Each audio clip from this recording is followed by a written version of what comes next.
नमस्कार दोस्तों, एक बार फिर से आप सभी का स्वागत है आपके अपने यूट्यूब चैनल पर। 12 नवंबर 2024 एमपी टेट वर्ग 3 सेकेंड शिफ्ट का एग्जामिनेशन सफलतापूर्वक संपन्न हो चुका है। तो आइए देखते हैं किस प्रकार के प्रश्न पूछे गए थे। पहला प्रश्न आपका दिया गया है, शैशव काल की अवधि है। तो शैशव काल की अवधि आपसे पूछा गया है, तो यहाँ पे आपका करेक्ट आंसर हो जाएगा ऑप्शन बी, जन्म से 2 वर्ष तक। दूसरा प्रश्न है आपका, एक 6 वर्ष की लड़की खेलकूद में असाधारण योग्यता का प्रदर्शन करती है। इसके माता पिता दोनों ही खिलाड़ी हैं। उसे नृत्य प्रशिक्षण प्राप्त करने भेजते हैं और सप्ताहांत में उसे प्रशिक्षण देते हैं। बहुत संभव है कि उसकी क्षमताएं निम्नलिखित दोनों के बीच परस्पर प्रतिक्रिया का परिणाम होंगी। तो आपका यहाँ पे करेक्ट आंसर हो जाएगा ऑप्शन ए, आनुवांशिकता और पर्यावरण। ऑप्शन ए आपका यहाँ पे करेक्ट आंसर हो जाएगा। ठीक है। तीसरा प्रश्न आपका दिया गया है कि विकास की गति एक व्यक्ति से दूसरे में भिन्न होती है, किंतु यह एक डैश नमूने का अनुगमन करती है। तो आपका यहाँ पे करेक्ट हो जाएगा ऑप्शन डी, क्रमबद्ध और व्यवस्थित। ऑप्शन डी आपका यहाँ पे करेक्ट आंसर हो जाएगा। चौथा प्रश्न आपका दिया गया है कि एक आदर्श अध्यापक में पाया जाने वाला गुण है। तो एक आदर्श अध्यापक में पाया जाने वाला गुण पूछा गया आपसे, तो आपका हो जाएगा लोकतांत्रिक दृष्टिकोण, विषय वस्तु पर अधिकार, बाल मनोवैज्ञानिक का ज्ञान। ठीक है। तो आपका ऑप्शन डी करेक्ट हो जाएगा, उपरोक्त सभी। ऑप्शन डी करेक्ट आंसर हो जाएगा। पांचवा प्रश्न आपका दिया गया है, डैश जन्मजात व्यक्तिक गुणों का योगफल है। तो आपका यहाँ पे करेक्ट आंसर हो जाएगा वंशानुक्रम। ऑप्शन सी करेक्ट हो जाएगा। नेक्स्ट है, निम्नलिखित में कौन सा समाजीकरण के गौरवाहक हो सकते हैं। यहाँ पे 4 ऑप्शन दिया गया है। यहाँ पे समाजीकरण के गौरवाहक पूछा गया, यानी कि सेकेंडरी जो है पूछा गया है। तो आपका हो जाएगा विद्यालय और पास पड़ोस। ऑप्शन बी आपका करेक्ट हो जाएगा। नेक्स्ट है, 7वां प्रश्न आपका दिया गया है, कोहलर यह सिद्ध करना चाहता था कि सीखना संज्ञानात्मक संकार्य है। ठीक है। ऑप्शन सी करेक्ट हो जाएगा। नेक्स्ट है आपका 8वां प्रश्न आपका दिया गया है, बाल केंद्रित शिक्षा शास्त्र का अर्थ है। तो बाल केंद्रित शिक्षा शास्त्र का अर्थ है बच्चों की अभिव्यक्ति और उनकी सक्रिय भागीदारी को महत्व देना। ऑप्शन सी आपका यहाँ पे करेक्ट हो जाएगा। 9वां प्रश्न है, डैश के अतिरिक्त बुद्धि के निम्नलिखित पक्षों को स्टर्नबर्ग के त्रितंत्र सिद्धांत से संबोधित किया गया है। तो यहाँ पे आपका करेक्ट आंसर हो जाएगा सामाजिक आपका करेक्ट हो जाएगा। 10वां प्रश्न आपका यहाँ पे है कि निम्नलिखित में कौन सा प्रक्षेपण परीक्षण नहीं है। यहाँ पे आपसे पूछा गया है कि निम्नलिखित में से कौन सा प्रक्षेपण परीक्षण नहीं है। तो आपका यहाँ पे हो जाएगा 16 personality factor. Option C correct हो जाएगा। नेक्स्ट है आपका 11 नंबर का प्रश्न आपका दिया गया है कि निम्नलिखित में से कौन सा कथन भाषा और विचार के बारे में पियाजे और वाइगोस्की के दृष्टिकोण का सही वर्णन करता है। तो यहाँ पे आपका हो जाएगा, पियाजे के अनुसार पहले विचार जन्म लेता है और वाइगोस्की के अनुसार भाषा का विचार पर भारी प्रभाव पड़ता है। ऑप्शन सी करेक्ट हो जाएगा। ठीक है। 12 नंबर का प्रश्न आपका दिया गया है कि एक सह शिक्षा कक्षा में लड़कों से शिक्षक यह कहता है, लड़के बनो और लड़कियों जैसा व्यवहार मत करो। यह टिप्पणी जो है लड़के लड़कियों में भेदभाव की रूढ़िबद्ध धारणा प्रकट करता है। ऑप्शन सी आपका यहाँ पे करेक्ट आंसर हो जाएगा। ठीक है। ऑप्शन सी करेक्ट हो जाएगा। 13 नंबर का प्रश्न आपका दिया गया है, प्रश्न है आपका कि भारत में अधिकांश कक्षाएं बहुभाषी होती हैं, यानी कि बाइलैंग्वेज होती हैं, और इसे शिक्षक द्वारा डैश के रूप में देखा जाना चाहिए। तो जो है इसे संसाधन के रूप में देखा जाना चाहिए। ठीक है। ऑप्शन सी करेक्ट हो जाएगा। नेक्स्ट है 14 नंबर का प्रश्न आपका दिया गया है कि सतत एवं व्यापक मूल्यांकन किस लिए आवश्यक है। तो आपका यहाँ पे हो जाएगा, यह समझने के लिए कि अधिगम का किस प्रकार अवलोकन किया जाता है, दर्ज किया जाता है, व सुधार किया जा सकता है। ठीक है।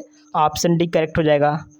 15 नंबर का प्रश्न आपका दिया गया है कि निम्नलिखित में से कौन सा प्रश्न अपने विशिष्ट क्षेत्र से ठीक तरह से मिला हुआ है। तो आपका हो जाएगा, निर्धारित कीजिए कि दिए गए मापकों विश्लेषण में कौन सा मापक आपको उत्तम परिणामों को पाने में सर्वाधिक प्रवृत्त कर सकता है। ऑप्शन डी आपका यहाँ पे करेक्ट आंसर हो जाएगा। नेक्स्ट है आपका 16 नंबर का प्रश्न है आपका, कि समावेशी शिक्षा डैश के सिद्धांत पर आधारित है। यहाँ पे आपसे समावेशी शिक्षा के बारे में पूछा गया है, तो समता एवं समान अवसर पर आधारित है। ऑप्शन बी करेक्ट हो जाएगा। नेक्स्ट है 17 नंबर का प्रश्न आपका दिया गया है कि एक औसत बुद्धि वाला बच्चा यदि भाषा को पढ़ने एवं समझने में कठिनाई प्रदर्शित करता है तो यह संकेत देता है कि बच्चा डैश का लक्षण प्रदर्शित कर रहा है। तो 17 का आपका ऑप्शन ए हो जाएगा, पठन अक्षमता, डिसलेक्सिया। ऑप्शन ए आपका यहाँ पे करेक्ट हो जाएगा। 18 नंबर का प्रश्न आपका दिया गया है कि बच्चों में प्रतिभाशालिता डैश के कारण हो सकती है। तो यहाँ पे आपका हो जाएगा आनुवंशिकता और पर्यावरण के बीच अंतःक्रिया से। ठीक है। 19 नंबर का प्रश्न आपका दिया गया है मनोग्रस्त बाध्यता विकृति एक चिंता विकृति है। ठीक है, ऑप्शन सी करेक्ट हो जाएगा। नेक्स्ट है 20 नंबर का प्रश्न आपका दिया गया है सामाजिक आर्थिक रूप से वंचित पृष्ठभूमि से आने वाले बच्चों को कक्षा के माहौल की आवश्यकता होती है जो उनके सांस्कृतिक और भाषाई ज्ञान को महत्व देता है तथा उनका उपयोग करता है। ठीक है, ऑप्शन बी करेक्ट हो जाएगा। 21 नंबर का प्रश्न आपका दिया गया है कि आउट ऑफ द बॉक्स चिंतन संबंधित है। तो आउट ऑफ द बॉक्स चिंतन जो है अपसारी चिंतन से संबंधित है। क्या? अपसारी चिंतन से संबंधित है। ठीक है, आगे बढ़ते हैं। 22 नंबर का प्रश्न आपका दिया गया है कि शिक्षण हेतु मानसिक उद्वेलन प्रतिमान का प्रयोग निम्न में से किसके सुधार हेतु किया जाता है। तो 22 नंबर का आपका करेक्ट हो जाएगा, सृजनात्मकता यानी कि क्रिएटिविटी के लिए। ठीक है। नेक्स्ट है 23 नंबर का प्रश्न है कि किसी दूसरी वस्तु की अपेक्षा एक वस्तु पर चेतना का केंद्रीकरण अवधान है। यह कथन किसका है। तो यह कथन जो है डाम्बिल का है। ऑप्शन ए आपका यहाँ पे करेक्ट हो जाएगा, ऑप्शन ए। नेक्स्ट है 24 नंबर का प्रश्न है यदि शिक्षार्थी पाठ के दौरान लगातार गलतियाँ करते हैं तो शिक्षक को क्या करना चाहिए। तो शिक्षक को जो है अनुदेशन कार्य, समय सारणी अथवा बैठने की व्यवस्था में परिवर्तन करना चाहिए। ऑप्शन डी आपका यहाँ पे करेक्ट आंसर हो जाएगा। 25 नंबर का प्रश्न आपका दिया गया है कि निम्न में कौन सा संवेग का तत्व नहीं है। तो आपका जो है संवेदी जो है संवेग का तत्व नहीं है। ठीक है, ऑप्शन डी करेक्ट हो जाएगा। नेक्स्ट है आपका 26 नंबर का प्रश्न आपका दिया गया है कि विद्यार्थियों को स्वच्छता के लिए प्रेरित करने हेतु उन्हें स्वच्छता समिति का सदस्य बनाना प्रतिबिंबित करता है। तो क्या प्रतिबिंबित करता है? प्रेरणा की सामाजिक सांस्कृतिक संकल्पनाएं। ऑप्शन ए आपका करेक्ट हो जाएगा। नेक्स्ट है आपका 27 नंबर का प्रश्न आपका दिया गया है कि भावनाओं, अधिगम और अभिप्रेरणा के संदर्भ में निम्नलिखित में से किस कथन से आप सहमत हैं। तो आपका हो जाएगा प्रेरणा और सीखने के साथ भावनाएं घनिष्ठ रूप से जुड़ी हुई हैं। ठीक है, ऑप्शन बी करेक्ट हो जाएगा। 28 नंबर का प्रश्न आपका दिया गया है कि एक अध्यापक उस बच्चे के साथ परामर्श करते हैं जिसकी निष्पत्त्यात्मक प्रगति एक दुर्घटना के पश्चात अनुकूल नहीं है। निम्नलिखित में से कौन सी प्रक्रिया विद्यालय से परामर्श के लिए सबसे बेहतर हो सकती है। तो 28 नंबर का आपका करेक्ट हो जाएगा, ऑप्शन बी। यह अपने विचारों द्वारा खोज करने हेतु लोगों में आत्मविश्वास का निर्माण करता है। ऑप्शन बी करेक्ट हो जाएगा। नेक्स्ट है 29 नंबर का प्रश्न आपका दिया गया है। यह आपका प्रश्न है कि निम्नलिखित में से कौन सा स्तंभ क के बच्चों को स्तंभ ख में उनकी प्राथमिक विशेषताओं के सही मिलान को प्रस्तुत करता है। तो आपका यहाँ पे हो जाएगा ऑप्शन ए। ठीक है, ऑप्शन ए करेक्ट हो जाएगा। यानी कि जो प्रतिभाशाली दिया गया है ये आपका शीघ्रता से एवं स्वतंत्र रूप से सीखने की योग्यता है। उसके बाद जो सेकेंड है अधिक आसक्तता, ये आपका हो जाएगा धारा प्रवाह, पढ़ने में कमी।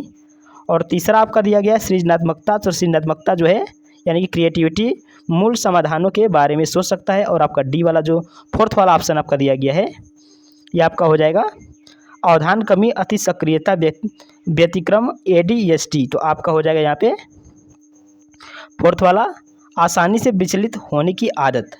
तो यहाँ पे आपका ऑप्शन ए करेक्ट आंसर हो जाएगा। ठीक है, आगे बढ़ते हैं। नेक्स्ट क्वेश्चन आपका यहाँ पे दिया गया है। नेक्स्ट है